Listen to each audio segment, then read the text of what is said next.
CM रघुवर दास ने बतौर वित्त मंत्री लगातार झारखंड का 5वां बजट सदन में पेश किया। झारखंड के इतिहास में ऐसा करने वाले वो पहले मुख्यमंत्री बने। रघुवर सरकार ने बजट में किसानों की बेहतरी पर विशेष जोर दिया है। इसके साथ ही सरकार ने बजट में शिक्षा, स्वास्थ्य और महिला एवं बाल विकास के लिए कई बड़ी घोषणाएं की है।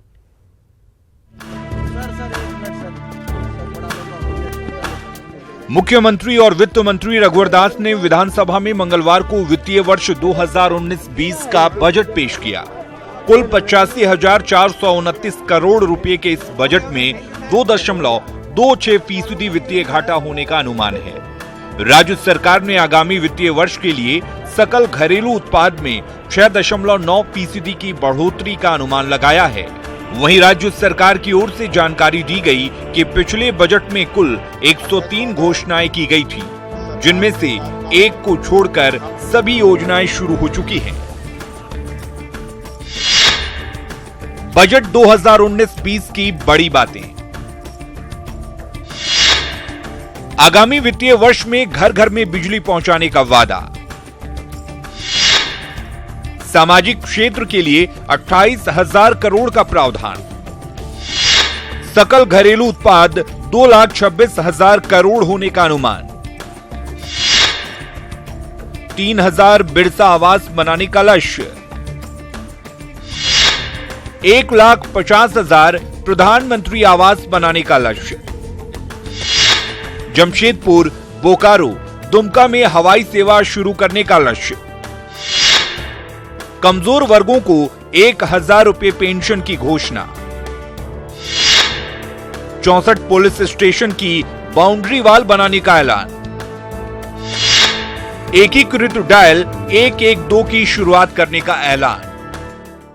इस सरकार में मैं 5वीं बार बजट पेश कर रहा हूं। अब तक मेरी हर संभव कोशिश रही है कि जनता ने जो थाती हमें सौंपी है उनके निर्वहन का प्राण से प्रयास करूं। मेरे मन में हर समय इस राज्य के न्यूनतम पायदान पर खड़ा व्यक्ति रहा है। इसका सबसे बड़ा कारण यह है कि मैंने खुद को जनता के लिए नीति निर्माता न समझकर जनता को ही अपना नीति निर्माता समझा। रघुवर सरकार ने अपने आखिरी बजट में किसानों पर विशेष ध्यान दिया है। सरकार ने किसानों की आय दोगुनी करने के लक्ष्य को पूरा करने के लिए कृषि क्षेत्र में कई बड़ी घोषणाएं की हैं। किसानों के लिए सुजलाम सुफलाम योजना की घोषणा। झारखंड में सिंचाई संसाधन मजबूत किए जाएंगे। झारखंड के हर जिले में शीत गृहों का निर्माण।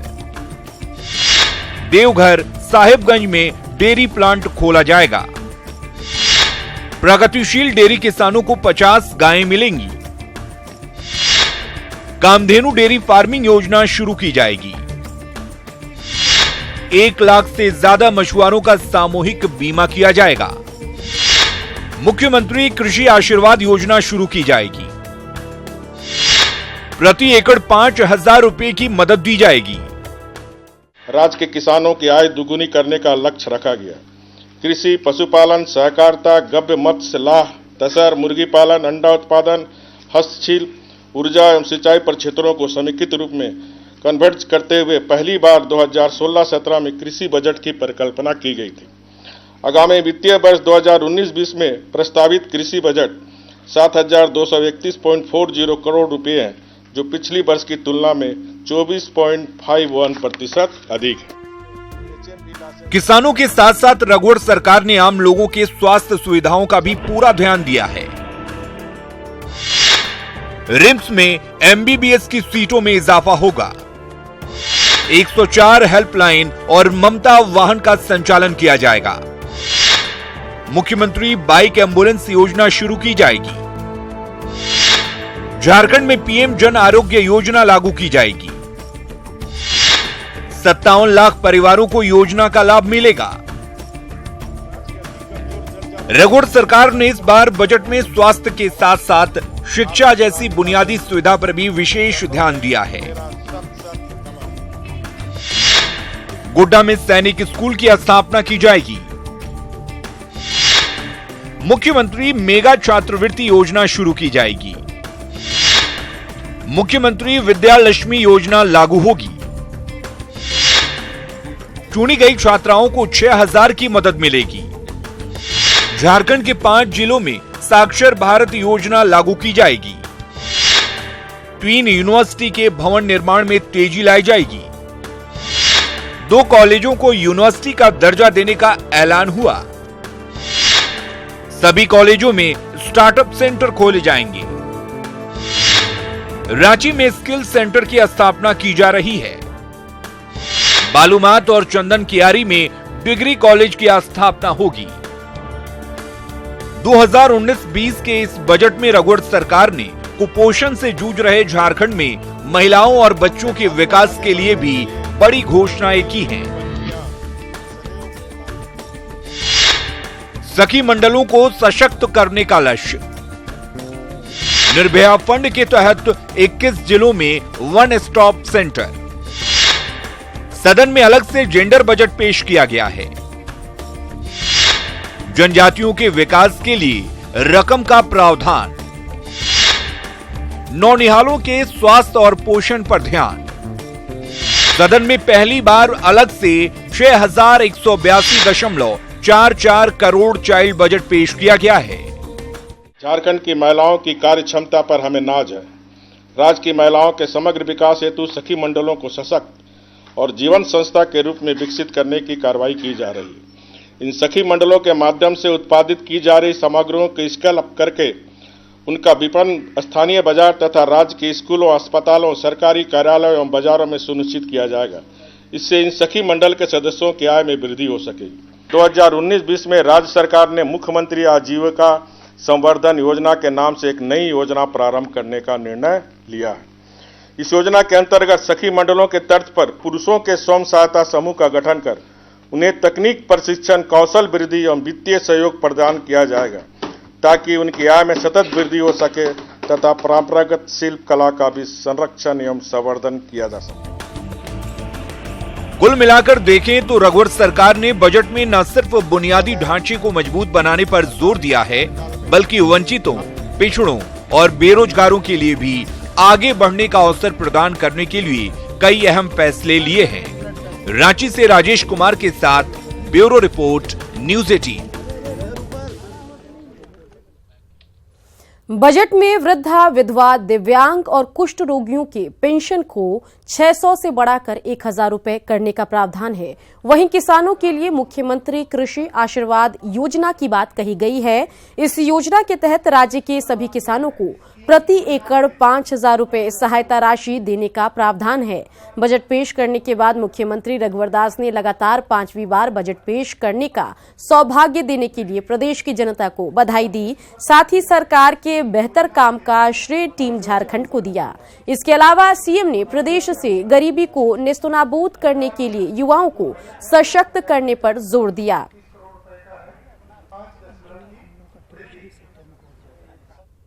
अभी भी हमें इस राज्य में काफी कुछ करना है। हमारी सरकार का संकल्प है कि जो समृद्ध राज्य की गोद में जो गरीबी है, इस गरीबी को हमें नेस्तनाबूद करना और इस गरीबी को नेस्तनाबूद करने के लिए जो हमारी युवा शक्ति है, जो इस राज्य का धन है,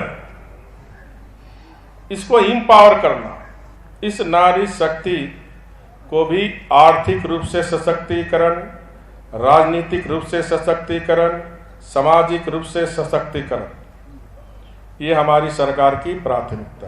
राज्य के सभी वृद्धा बहन माँ बाप को 1600 से 1000 रुपया इस बजट में प्रदान किया। राज्य की जितनी हमारी विधवा बहन है, उस कोई समाज का, कोई संप्रदाय का, उस सभी विधवा बहन को 1000 रुपया हम लोग पेंशन योजना में देंगे। जो हमारे दिव्यांग हैं, बच्चे बच्चियां, उनको भी 1000 रुपया पेंशन। जो हमारे कुष्ठ रोगी, उनको भी 600 रुपया मिलते थे, उनको भी 1000 रुपये देने का प्रावधान। झारखंड के बजट की सत्ता पक्ष ने सराहना की है। सरकार के मंत्री और बीजेपी विधायकों ने इसे सबका साथ सबका विकास का बजट करार दिया है। और जनहित में, लोकहित में, सारे लोग के हित में यह बजट पेश किया गया है और निश्चित रूप से खास करके किसानों के लिए और ग्रामीण क्षेत्र के लिए ये बजट आया है। ये झारखंड के 3.25 करोड़ जनता के हित के लिए है। इससे झारखंड का विकास होगा। 4 सालों में झारखंड सरकार ने जो विकास किए हैं उसी विकास को और भी तीव्र गति देने के लिए ये बजट लाया गया है। इससे सबका साथ, सबका विकास इस बजट से परिलक्षित होता है। इसमें शिक्षा, स्वास्थ्य, हर एक विभाग से लेकर के सबसे बड़ी बात है कि शहीदों के सम्मान के लिए बात की गई। इसमें हमारे जो झारखंड की संस्कृति है उसके बारे में विशेष ध्यान दिया गया। इंसान का जन्म से लेकर पूरा जीवन चक्र में जिन जिन स्टेज में उनको चीज़ों की आवश्यकता होगी वो सारा चीज़ इस बजट में पेश हुआ है। जैसे बेबी केयर से लेकर पढ़ाई लिखाई, स्कूल, कॉलेज, मेडिकल, ये सारा चीज़ों का समावेश हुआ है। साथ साथ रोजगार का भी पूरा समावेश हुआ है। गांव, गरीब, किसान पर आधारित एक बजट, नौजवान, आम जनमानस के लिए लोकप्रिय बजट, ऐतिहासिक बजट। कौन ऐसा सेक्टर नहीं है, चाहे वो मेडिकल सेक्टर हो, एनर्जी सेक्टर हो, एग्रीकल्चर सेक्टर हो, एलाइड एग्रो सेक्टर हो, तो हर प्रक्षेत्र में राशि करणांकित की गई है, उसके विकास की बातें की गई हैं।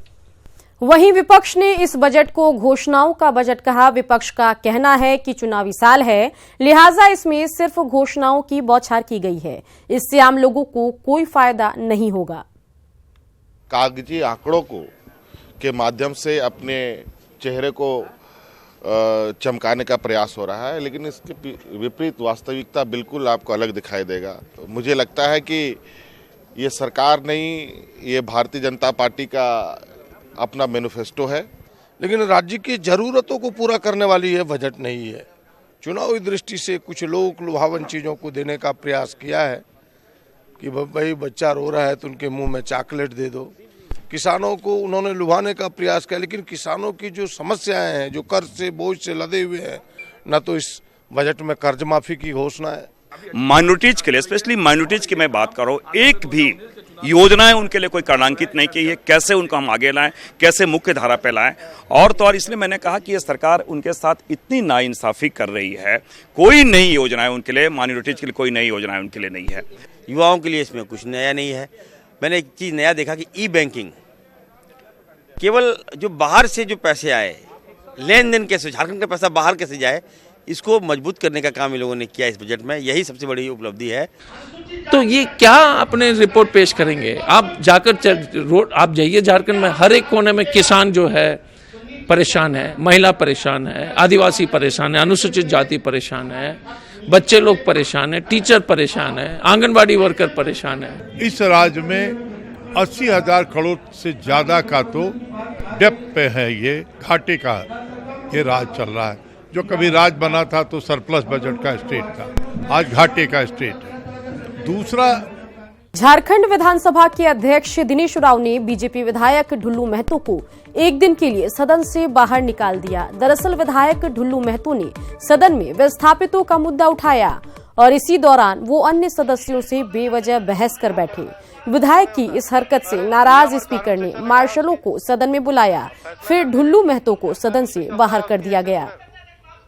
बोल रहे हैं, सुन नहीं रहे। लोकसभा चुनाव तैयारी को लेकर चुनाव आयोग एक्शन मोड में है। चुनाव आयोग ने गृह जिले में पदस्थापित और 3 वर्ष से एक स्थान पर जमे अधिकारियों को चिन्हित कर उन्हें ट्रांसफर करने का आदेश दिया है। झारखंड के मुख्य निर्वाचन पदाधिकारी एल खियांगते ने कहा कि विभागों को फरवरी तक ऐसे अधिकारी और कर्मियों को हटाने के निर्देश दिए गए हैं। झारखंड में महागठबंधन का स्वरूप तो अब तक सार्वजनिक रूप से सामने नहीं दिखा है, पर सार्वजनिक मंचों से कई बार विपक्ष के कई दल महागठबंधन की तस्वीर दिखा देते हैं। कोडरमा के ब्लॉक मैदान में जेवीएम के चुनावी शंखनाद में महागठबंधन की ऐसी ही तस्वीर देखने को मिली, जहां जेवीएम सुप्रीमो की रैली में लोकतांत्रिक जनता दल के राष्ट्रीय अध्यक्ष शरद यादव भी पहुंचे। झारखंड आरजेडी की अध्यक्ष अन्नपूर्णा देवी भी जेवीएम के इस कार्यक्रम में पहुंची। कार्यक्रम में सभी ने महागठबंधन के लिए वोट देने की अपील लोगों से की। वहीं बाबूलाल मरांडी भी कोडरमा से चुनाव लड़ने का संकेत देते दिखे। यहीं से वो 73 और 31 कितना हो गया? 160 12 160। ये आपके हाथ है जिनसे हमारे जो छोटे छोटे उद्यमी है, पत्थर के क्रशर के खदानों के मालिक, उनके खदान को फॉरेस्ट एरिया से बाहर नहीं कर सकेंगे, मायका की खदान को बाहर नहीं कर सकेंगे, क्योंकि उनको गरीबों की चिंता नहीं। और इसीलिए मैं आज आप सब लोगों से यही कह रहा हूं, आने वाला जो 2019 है, आप इस सरकार को उखाड़ करके फेंके, आपकी ये जो छोटी छोटी समस्या है उसको हम सब लोग समाधान। महागठबंधन में सीट शेयरिंग का फॉर्मूला जल्द फाइनल कर लिया जाएगा। जमशेदपुर में जेएमएम सुप्रीमो शिबू सोरेन ने ये दावा किया है। वहीं पार्टी नेता विनोद पांडे ने कहा कि जहां जेएमएम का जनाधार है और सिटिंग सीटों पर जेएमएम अपना उम्मीदवार उतारेगी। जमशेदपुर में शिबू सोरेन ने सुधीर महतो की पुण्यतिथि पर उनकी प्रतिमा पर माल्यार्पण किया। सीट शेयरिंग में किस तरह से मतलब जेएमएम का अपना पक्ष? अभी चुनाव आने दीजिए, बातचीत शुरू नहीं हुआ है। अब महागठबंधन में कुछ बोलना चाहिए? हाँ, ना कुछ बोलना नहीं।